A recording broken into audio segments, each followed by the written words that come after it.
देखिए जी, जो किसानों के मुतालबात हैं उसमें कोई शक व शुबा नहीं है कि वो एक जेन्युइन मुतालबात हैं। और मैं नाज़रीन की इंफॉर्मेशन के लिए अर्ज़ करूँ कि ये मुतालबात पाकिस्तान तहरीक इंसाफ की दौर हुकूमत से के थे। आपको याद होगा कि तहरीक इंसाफ के दौर में जब इमरान खान वज़ीर आज़म थे तो उस वक्त काश्तकारों को ऑनलाइन लिया गया, एक सेशन किया गया जी। काश्तकार जो हैं वो बड़े खुशहाल हैं। उसके पीछे स्टोरी थी, उस वक्त जो किसान इत्तेहाद के जो रहनुमा थे खालिद खोकर, जिनको आपको याद होगा कि 21 सितंबर को F9 में वो धरना भी किया, शाह महमूद कुरैशी साहब भी वहाँ गए और वो फिर एक रात का चंद घंटों का स्टे के बाद वापस हो गए। तो मैं नाज़रीन को ये बताता चला हूँ कि खालिद खोकर जो थे वो पाकिस्तान तहरीक इंसाफ के बड़े करीब थे और फ़ख्र इमाम जो कि वफाकी वज़ीर भी रह चुके हैं, उनके दस्ते रास्त हैं, उनके गाँव से हैं।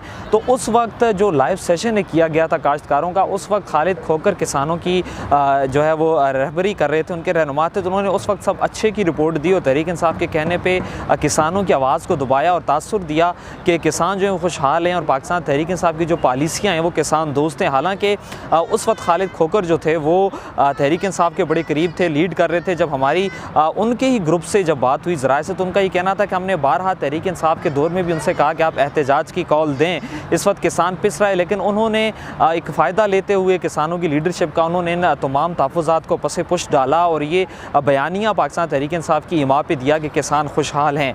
फिर 2019 में जो खालिद खोकर थे उनकी एक वीडियो लीक होती है और वीडियो में वो वहाँ के एक मकामी मिल के मालकान है, उनसे वो पैसे ले रहे थे, बाकायदा वीडियो वायरल हो जाती है। वीडियो वायरल होने के बाद जो उनकी बाकी गवर्निंग बॉडी है उन पर तहफ़्फ़ुज़ात का इज़हार करती है कि आपने हमारे मुतालबात और हमारे हकूक़ का सौदा करते हुए पैसे लिए। जहाँ से इख्तलाफात का आगाज़ होता है और जब इख्तलाफात अपने उरूज पर पहुँचते हैं तो उनकी जो लोग थे वो उनका साथ छोड़ देते हैं। उनका साथ छोड़ने के बाद 1 महीने तक वो बिल्कुल न्यूट्रल रहते हैं। जब न्यूट्रल रहते हैं तो इसी दौरान जो आजकल सदर हैं किसान इत्तेहाद के जो यहाँ पर मौजूद हैं, उमैर अमीन, वो जनरल सेक्रेटरी थे खालिद खोकर के साथ। खालिद खोकर से उन्होंने अलहदगी का ऐलान किया। फिर उन्होंने राब्ते किए खालिद हुसैन बाट जो कि इस वक्त चेयरमैन किसान इत्तेहाद के, इनसे राब्ते किए और राब्ते के बाद इन्होंने खालिद बाट को कहा कि आप किसान इत्तेहाद को जो है बाकायदा तौर पर लीड करें। मैं ये भी बताता चलूँ कि खालिद बाट ने NA 191 जहाँ से एजाजुल हक इलेक्शन लड़ते हैं, वहाँ से इन्होंने 2013 में इलेक्शन लड़ा, 45,000 इन्होंने वोट लिया, आज़ाद हैसियत से इलेक्शन लड़ा था। उस वक्त जो है चौधरी तनवीरुल हसन को वहाँ से टिकट दिया गया था, इनको टिकट नहीं दिया था। और बाकायदा तौर पर इनकी नवाज़ शरीफ से मुलाकातें हैं, शहबाज शरीफ से, ख्वाजा आसिफ से बाकायदा इनकी मीटिंग्स हुई, इन्हें टिकट नहीं दिया गया। और इन्होंने फिर ज़िला भावल नगर से डिस्ट्रिक्ट काउंसिल के चेयरमैन के लिए नून लीग के उम्मीदवार के तौर पर इलेक्शन लड़ा। नून लीग की बाकायदा ये मुहिम चलाते रहे। अखबार की कटिंग्स मौजूद हैं जिनमें उन्होंने बयानात दिए कि मैं नून लीग के टिकट से इलेक्शन लड़ने का ख़्वाह हूँ, नून लीग जो है वो आइंदा जो है वो क्लीन स्वीप करेगी।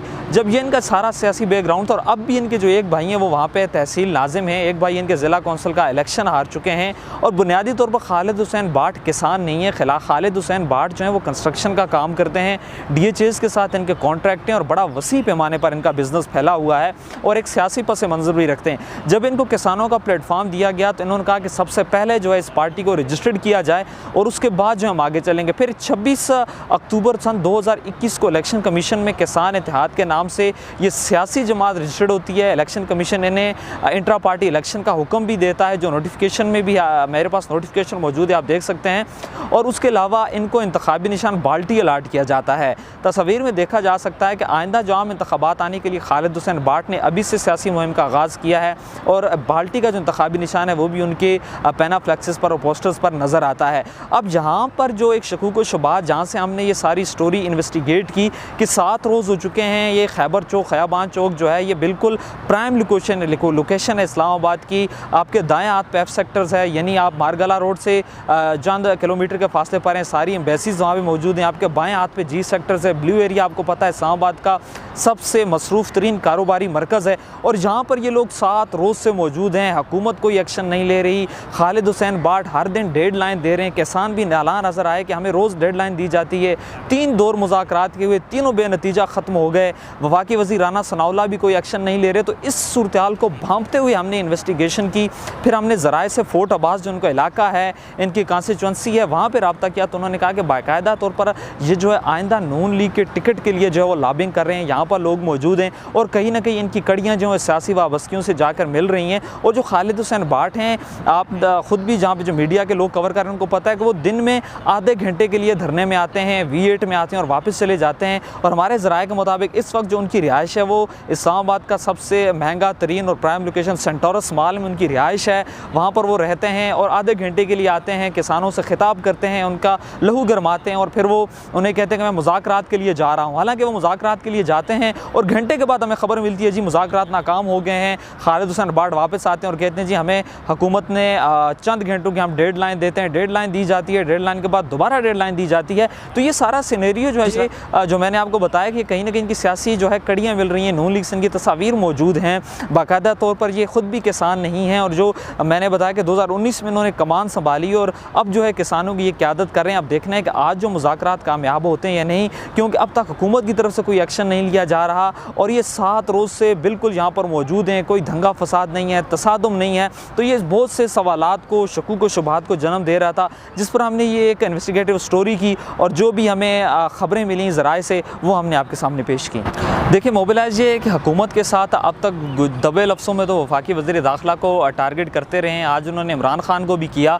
और एक और बात कि अब तक जो नून लीग के वज़रा हैं वो यहाँ पर आए नहीं हैं, लेकिन अब इनका ये ऐलान है कि हम आइंदा इलेक्शन के लिए जो है बाल्टी के निशान पर ख़ुद भी इलेक्शन लड़ेंगे, खालिद हुसैन बार्ड, और अपने उम्मीदवारों को भी उतारेंगे। लेकिन हम देख रहे हैं कि पिछले 3 दिन से मुसलसल पीपल्स पार्टी के जो लोग हैं वो यहाँ पर अगर खिताब करें, आपसे कुछ देर पहले चौधरी मंजूर हुसैन, फैसल करीम कुंडी और कमरज़मान कायरा ने खिताब किया। अब ये जो जनूबी पंजाब का एरिया जहाँ पर ख़ुद बार्ड साहब ने 45,000 वोट लिए थे 2013 में और अब किसानों का एक बहुत बड़ा ग्रुप इनकी पुश्त पर है। अब देखना है कि क्या ये वाकई अपने किसान इत्तेहाद जो सियासी जमात उससे इलेक्शन लड़ते हैं या फिर सिर्फ अपने टिकट के असूल के लिए जो नून लीग से इन्होंने लॉबिंग कर रखी है, जिसकी हमें काफ़ी हद तक सबूत भी मिल चुके हैं, चूँकि ये उनसे राब्तों में भी हैं। राना सनाउल्लाह ने का भी बड़ा नरम गोशा है और इनकी जो पिछली दफ़ा आप देखें तो इनकी बाकायदा तौर पर शहबाज शरीफ से एक्सक्लूसिव मीटिंग्स हुई हैं, नवाज़ शरीफ के साथ ये खड़े हैं, उनके बेटों के साथ इनकी मुलाकातें हो रही हैं। तो इस सिलसिले में जो इनका नरम गोशा है वो ये सारा जाहिर कर रहा है। जेन्युइन इशूज़ हैं किसानों के, जो कि मुतालबात हैं। आप देखते हैं कि क्या इनको ये महज अपनी सियासी मुस्तकबिल के लिए यूज़ कर रहे हैं या इसके लिए कोई खातिर खा काम करेंगे या नहीं करेंगे, ये अब जो है बड़ा अहम है। चूँकि यहाँ पर ये उन्होंने 2019 से जो मोबिलाइजेशन शुरू की है और जो इंट्रा पंजाब इन्होंने अपनी गवर्निंग बॉडीज़ हर ज़िले में तश्कील दी हैं किसान इत्तेहाद की, तो उन हकूक़ को बेस बनाकर जो है यहाँ पर एहतजाज किया। और नो डाउट कि खालिद हुसैन बार्ड इस वक्त मीडिया में पूरी तरह से जो है वो मशहूर हो चुके हैं, मीडिया फेस बन चुके हैं। सुबह शाम मीडिया पे उनके बीपर्स हो रहे हैं, इंटरव्यूज़ हो रहे हैं। अब मेरे ख्याल से जो जनूबी पंजाब में एक किस्म का ये एक फिनोमेना यूज़ हो सकता है, चूँकि अब पूरा पाकिस्तान खालिद हुसैन बार्ड को भी जानता है, मीडिया भी जानता है। और आपको पता है कि इलेक्शन में बयानियों को तब्दील करने के लिए या बयानी को परवान चढ़ाने के लिए मेन स्ट्रीम मीडिया का 90% किरदार होता है और मीडिया को इस्तेमाल करके ही किसी भी इलाके में सियासी जमात या किसी सियासी शख्सियत के बयानियों को परवान चढ़ाने के लिए मीडिया को यूज़ किया जाता है।